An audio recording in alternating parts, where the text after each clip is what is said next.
seorang laki-laki pakai emas dalam sholatnya, apakah sholatnya sah? Emas itu bukan babi, kecuali dia membawa rantai babi baru Arab. Emas tidak. Emas kalau dipegang, wudhu kita tak batal, sholat kita pun tak batal. Tapi Nabi mengharamkan pakai emas. Ini mesti dipahami. Emas kalau kita masukkan ke kantong, dibawa sholat, Allahu Akbar, sholat sah. Tapi memakai cincin emas haram. Bapak-bapak yang pakai cincin emas, buka sekarang juga. Tak ada gunanya pengajian. Tak ada guna pengajian. Nantilah mubazir mengaji. Bapak-bapak yang sekarang pakai cincin emas, buka sekarang juga. Tak perlu tunjukkan, pelan-pelan aja dari bawah. Buka masuk. Balik dari sini, jual. Kalau batunya sayang, simpan. Mana tahu batunya zamrud, kecubung, permata, intan, simpan. Ambil batunya, ikatkan dengan perak. Cincin saya emas putih Pak Ustadz. Emas putih itu emas. Emas putih itu emasnya 80, nikelnya 5. Emas putih itu emasnya 80%, nikelnya 5%, peraknya 18%, peraknya 15%. Maka warnanya putih, tapi dia emas juga. Jadi kalau mau buat cincin, perak saja. Ini cincin perak.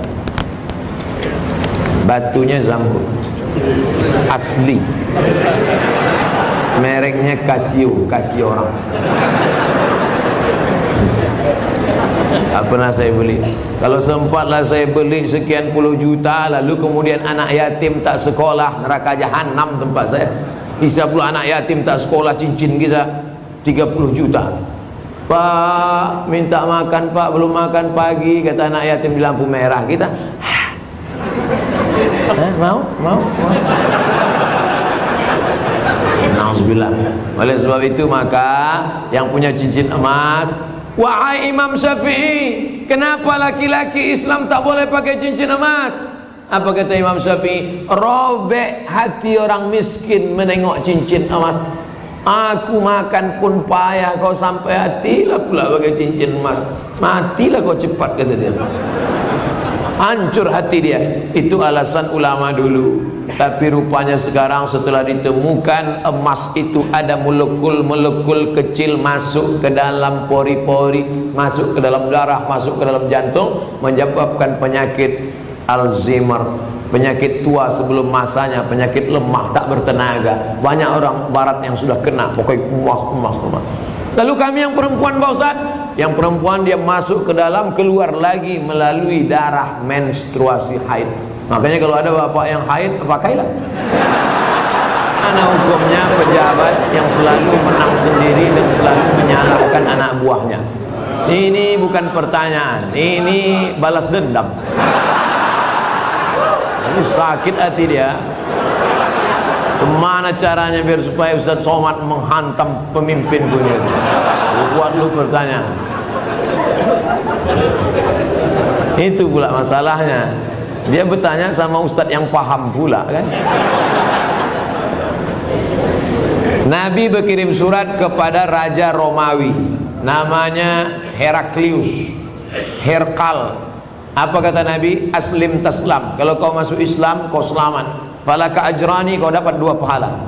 Kalau engkau baik, rakyatmu semuanya selamat dan kau dapat 2 pahala. Itulah enaknya jadi pemimpin. Karena kalau dia baik, rakyatnya baik, dia dapat 2 pahala. Tapi kalau kau tidak baik, falaka dzambul arisiyin. Semua dosa anak-anak buahmu kau ikut menanggungnya. Oleh sebab itu maka yang paling pertama dapat naungan di akhirat nanti, sab'atun yuzilluhumullah, 7 golongan dapat naungan Allah. Saat itu naungan tak ada, panas terik, tak ada atap.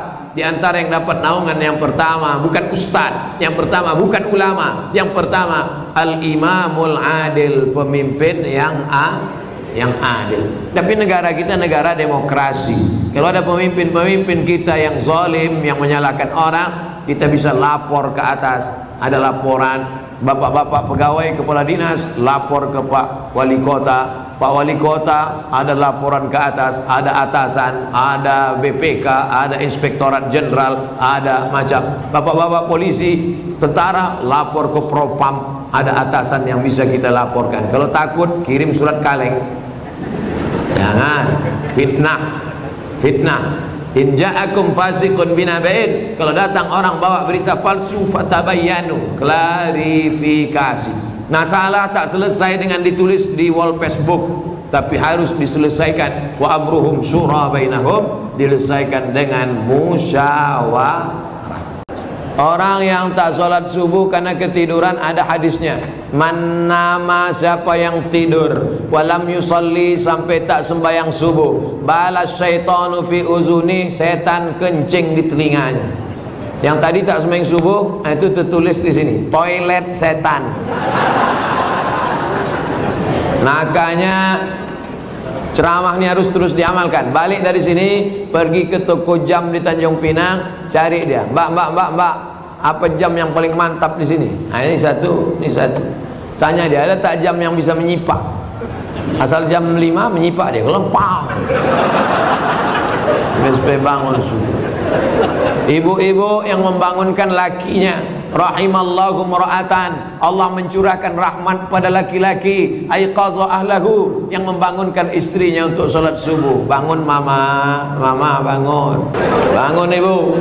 Tapi sekarang tak jelas lagi dunia ini, Ustaz. Entah siapa yang membangunkan, entah siapa yang dibangunkan. Ibu tu pula yang membawa air setimba. Bangun. Yang aslinya kalianlah laki-laki yang membangunkan perempuan. Tak satu dua perempuan mengadu melapor, Ustaz, kusangka dulu kalau nikah sama dia aku bahagia, dia PNS golongan 4A, gajinya banyak, tunjangannya hebat, rumahnya besar, mobilnya mewah. Ternyata setelah nikah sama dia menderita, Ustaz, macam tidur sama babi hutan. Walaupun hidup 1000 tahun, kalau tak sembayang apa gunanya? Walaupun hidup 1000 tahun, kalau tak sembayang apa gunanya? Besok pagi masak sarapan, ibu nyanyikan lagu itu. Walaupun hidup 1000 tahun, sambil ngacau teh. Walaupun hidup. Kau nyindir aku ya? Lah, aku tak ada nyindir. Aku tak ada nyindir. Ini lagu Ustaz Somad semalam waktu di masjid.